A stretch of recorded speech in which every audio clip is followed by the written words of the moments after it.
The title is Readings from the Little Prince. Let's welcome Emilio.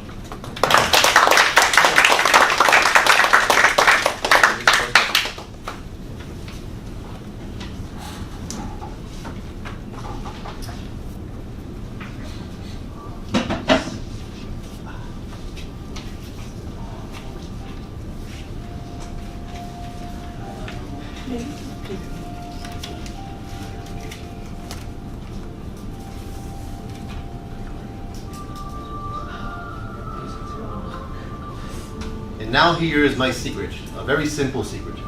It is only with the heart that one can see rightly. What is essential is invisible to the eye, the fox. Anthony Saint-Exupéry is the author. The Little Prince was translated into approximately 260 languages. It is considered one of the most interesting parables of the last centuries. I read it first when I was about 13, but I grasped the real meaning like recently, not too long ago. And not as many may think, it's really more an adult material than a kid's material. Anthony was a French writer, but he was also an aviator. And it was on one of his plane trips when it all happened. Notice that this book is a parable and is covered with hidden lessons. Lessons that you must interpret. It contains numerous characters that today I will extremely simplify into some of the basic conversations between the characters. This aviator was flying through the Sahara when this plane crashed. Being stranded, lonely, and hopeless is when the figure of a little prince appeared from nowhere.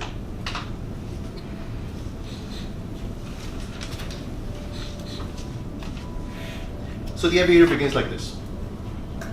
I lived my life alone without anyone that I could really talk to, until I had an accident with my plane in the desert of Sahara 6 years ago. Something was broken in my engine, and as I had with me neither a mechanic nor a passenger, I set myself to attempt difficult repairs all alone. It was a question of life or death for me.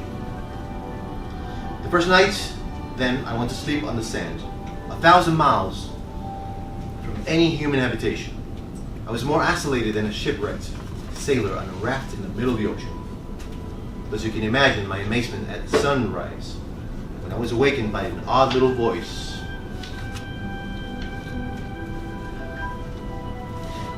It said, "If you please, draw me a sheep."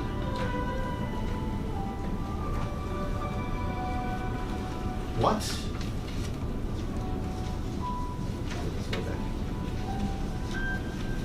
There you go.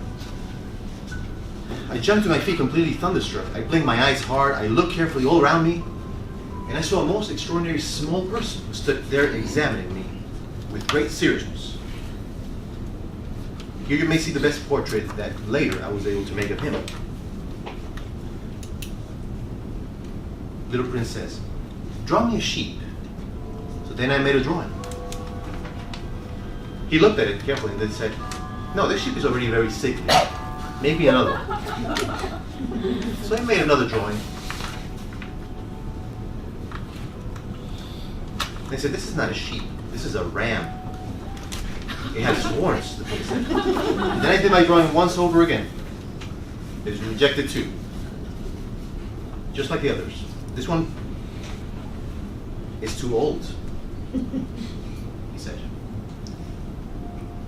"I want a sheep that will live a long time."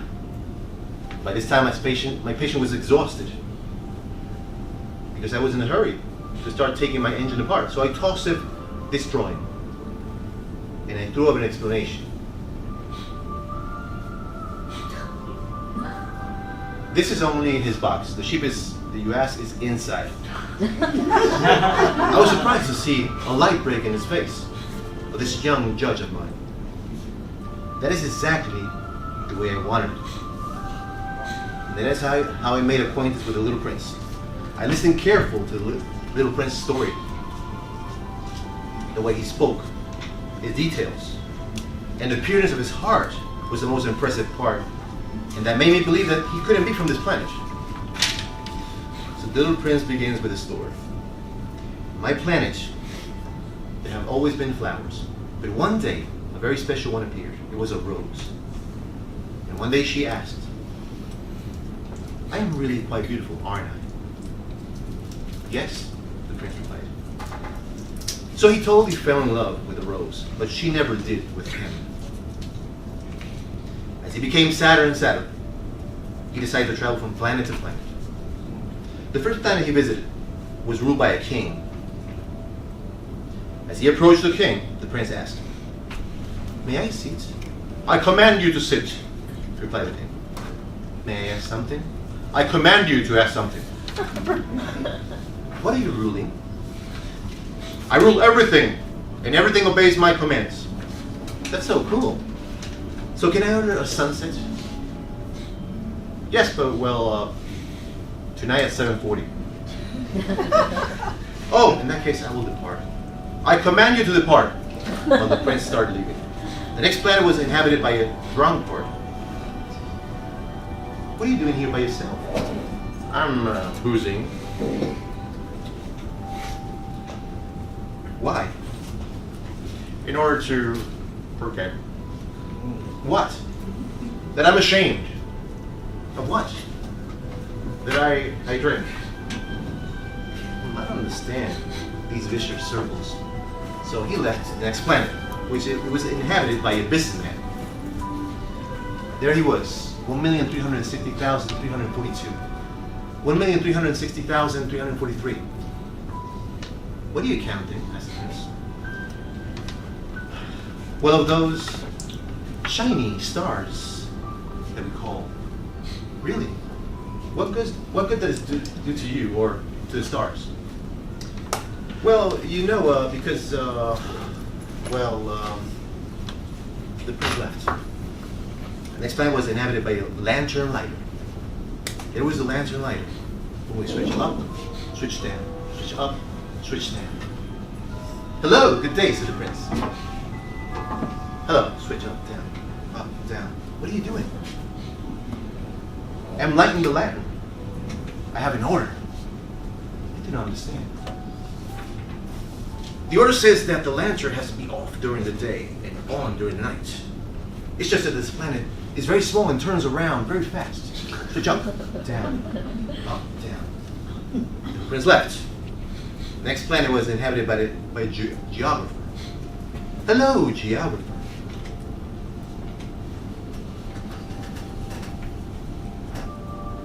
He's not there. Hello, little prince. So how does your planet look like? What do you have there? Well, I have a rose and 3 volcanoes. Oh, well, the rose would be transient. What does a transient mean? That it will die one day? Oh no, said the prince. As he wandered, he went to Earth this time.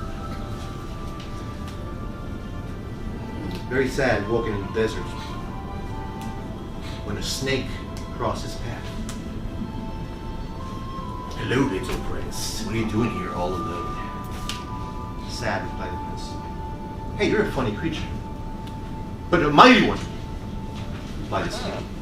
If one day you decide to leave this planet, well, I think I can help, if you know what I mean. The little prince arrived to a garden now and saw dozens of roses. No, he said, I thought my rose was one of a kind. There in the garden he met the fox. Hello, little prince. Do you want to tame me? What does that mean? It means we become good friends and you will become one of a kind to me. Oh yeah, I know what you mean. I had a rose that tamed me, I guess. The little prince tamed the fox and both became very, very close.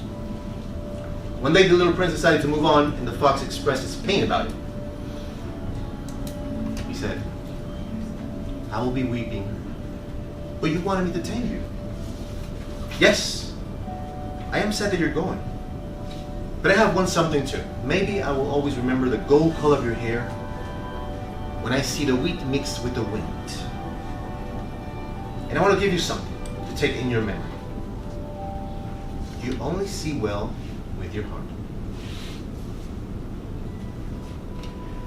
All of this the little prince told me in the desert, the aviator commented. Thanks for sharing your experience, my little prince. But now I'm thirsty, he said. Oh, let's look for a well. There's a well, with water. The prince said, the desert is beautiful because there is always water hidden. You don't need 1,000 roses or a lot of money, but a simple rose and a sip of water can keep you alive. The man went back to fixing his plane. The little prince walked not too far from where they met. All of a sudden, the prince allowed the snake to bite him. The aviator went towards him. The snake ran away. What have you done? Asked the little prince while holding him in the arms. Don't be sad, the prince said. I just wanted to go home. Back to my planet, to my flower, to my volcanoes. I may look dead, but I will be not. Just me, my body remaining here is too heavy to carry with me. But I will leave you with a gift. When you look up to the stars, each time, they will smile and laugh for you. The next day, early in the morning, the little prince's body was gone. The aviator went home, and there wasn't a single night where he would go to bed without first staring at the stars and listening to a silent laugh. And I wouldn't let you go to bed tonight without giving you a good recap about all this. All grown-ups were once children, but only a few of them remember it. This is not an exercise in nostalgia or the desire to retreat to the past. Rather, it is an embrace of all that has gone into making up a full-grown human being. We ought not to forget that we are rather rare creatures, made up of imagination, memory, and dearly won virtues. The past is part of who we are. If poets are the legislators of mankind, we begin to see that they exercise their responsibility in part because by drawing us back into the world wherein that is important, and not merely in what we see, but in what is invisible. The Little Prince, like all great books, fill this role by reminding us of who we are and what exactly is that makes us so special. Adults aren't disappointing simply because we have grown bigger or obtained jobs or taking on responsibilities. We are disappointed because for many of us, these pursuits have taken on a disproportionate importance. We have forgotten how to see the world as it actually is and are blinded by appearances. We see people as statistics, education as a function, food as fuel, clothing as utilitarian, books as unnecessary luxury, and religion as morality. We vastly overvalue that we can experience with the senses. If this is what it means to be grown up, is any wonder that Saint-Exupéry refused to condone our way of life? We're like an accountant he describes, spending our days working over the books, numbers, counting everything up, especially the failures. Claiming ownership of all we can fit in the ledger and failing to see that we live in a whole wild universe filled to the brim with stars somewhere in the midst of which one unique rose lives on the planet and calls out for love. The rose for Saint-Exupéry represents love, the way in which we tame each other and allow ourselves to be tamed. It is this invisible virtue that makes one single rose special. It isn't the flower itself, after all. There are fields and fields of roses out there, but outward appearances. A rose is like any other rose. So how is it different? It is an invisible bond of love. You become responsible forever for what you tamed. You're responsible for your rose. In order to have a truly perfect love, we are required, in a way, to become children again and learn to wholeheartedly trust and give all we have to the beloved. It isn't as simple as returning to childhood, though, because love brings with it responsibility. I remember the fox. One runs the risk of crying a bit if one allows oneself to be tamed. If we care for one another, we deny ourselves for their sake, even if this means we sometimes get hurt. It is worth the risk because the only alternative is to treat every other person as an object, to cost of not daring to love is to miss the point of our existence entirely. It is to see a field of roses, objects that are nice enough but fairly common. Snap a picture and move on. Stop and linger, though, and the hidden meaning unfolds. A rock pile ceases to be a rock pile the moment a single man contemplates it, bearing within him the image of a cathedral. And remember, what makes the desert beautiful, said the little prince, is that somewhere it hides a well. Mr. Children.